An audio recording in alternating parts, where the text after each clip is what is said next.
တစ်ချိန်တည်းမှာပဲစပင်ဆရာနဲ့သူဤလက်ထောက်တို့ဟာလျှို့ဝှက်မြေအောက်ခံတစ်ခုတည်းကိုရောက်ရှိလာပါတယ်ဒီနေရာဟာအပေရောင်စီးရီကိုအမှန်တကယ်အသုံးပြရမယ့်နေရာပဲဖြစ်ပါတယ်စပင်ဆရာကမောင်းတံကိုဆွဲချလိုက်တဲ့အခါမြေပြင်ဟာအပိုင်းပိုင်းအဆက်ဆက်ကွက်အပ်သွားပြီးမိကုံးမိတွေကြားကနေအေယာမလက်ကြီးတစ်ကောင်ရဲ့ကောင်းထွက်ပေါ်လာပါတယ်အဲဒီနောက်မှာတော့ရဲတပ်ကြီးတစ်ခုလုံးဒီပါကြီးမားတဲ့ကိုယ်ရကြီးဟာမြေပြင်ပေါ်ကိုထူထွက်လာပါတော့တယ်ဒါဟာစပင်ဆရာရဲ့တန်ချက်ကစနက်နဲ့ကြီးပဲဖြစ်ပါတယ်သူဟာကဘာကြီးကိုအုပ်စုဖို့ရှေ့တန်းတန်းပဲလိုပါတယ်ဒါပေမဲ့ပြဿနာတစ်ခုရှိနေတယ်အဲဒါကတော့သူ့မှာအပေရောင်စီးရီလုံလုံလောက်မရှိတာပဲအေယာမလက်ကြီးဟာသူ့ရဲ့အမိကိုတော့ထိမထားနိုင်တော့ပါဘူးဒါတော့မှဒီစစ်တပ်ကြီးဟာမတည့်ရနိုင်ပြီးဒါဟာသူလိုအပ်တဲ့အရာအလုံးပါပဲတည့်ရဲ့ပြမတ်ဒီကိုမြင်လိုက်ရတဲ့နဲ့စပင်ဆရာကမောင်းတံကိုနောက်တစ်ချိန်တက်ဆွဲလိုက်ပြီးပြစ်ခတ်ချစမ်းလို့အမိန့်ပေးလိုက်ပါတယ်လက်ကွန်ဘကအပေါက်တွေဟာတစ်ခုပြီးတစ်ခုတွင်လာပြီးအပေါက်တိုင်းကနေလက်ကလေးတွေဟာခေါင်းပြီးထွက်လာပါတယ်ရုပ်တရက်ဆိုသလိုဒီကမှုတွေအားလုံးတပြန်တည်းစတင်လိုက်ပါတယ်ကံကောင်းတာကစီးရီပမာဏမလုံလောက်တဲ့အတွက်လက်ကလေးတိုင်းဟာပောက်ကွေးခြင်းမရှိပါဘူးအဲဒီအချိန်မှာပဲစစ်တီတော်ဟာအကြံတစ်ခုရသွားပါတယ်သူတို့နှစ်ဟာအနီးနားကကုန်းမြင့်တစ်ခုစီကိုပြေးလွှားသွားကြပါတယ်ဒါပေမဲ့စပင်ဆရာကအရင်လက်ဦးမှုရယူလိုက်ပြီးကလအုပ်စီထားတဲ့စုံမကြီးကိုအမြောက်နဲ့လမ်းပြလိုက်ပါတယ်သူမှတတိပင်လာတဲ့အခါမှာတော့တောင်မကွယ်ကောင်းတဲ့အရာတစ်ခုကို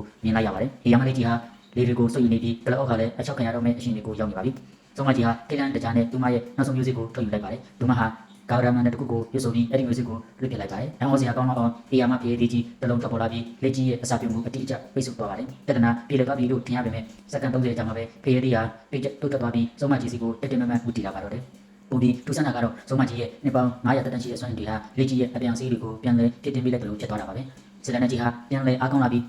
ဒါပေမဲ့လက်ထပ်ပြည်သူရဲ့စိတ်ထဲမှာတော့အမှားခွဲခြားသိမြင်စိတ်အနေငယ်ကျန်ရှိနေပါသေးတယ်။အရေးကြီးတဲ့အချိန်မှာပဲသူကမောင်းတကိုပြန်ဆွဲလိုက်တဲ့အတွက်စက်ကြီးရက်တန်သွားပါတယ်။ဒါကမြင်တော့စပင်စီဟာဒေါ်ရတကြီးနဲ့လက်ထောက်ကိုအပြင်ဘက်ကိုကန်ထုတ်လိုက်ပါတယ်။အဲဒီအချိန်မှာပဲစစ်တီတော်ဟာရောက်ရှိလာပြီးသူ့မှာပါတဲ့တန်ကြိုးကိုအတော့ပြုပြီးလက်ခုံဘောကိုတက်သွားပါတယ်။ဒါပေမဲ့တက်ခတ်မှုတွေရှောင်တိတ်နေရင်သူဟာရှေ့လျှော်ပြီးမြေပြင်ဘောကိုပိတ်ချသွားကသူ့ရဲ့မျက်မှန်နဲ့လင်းစင်သွားပါတော့တယ်။အခုဆိုသူဟာဘာကူမှတတိတ်ကွဲကွဲမမြင်ရတော့ပါဘူး။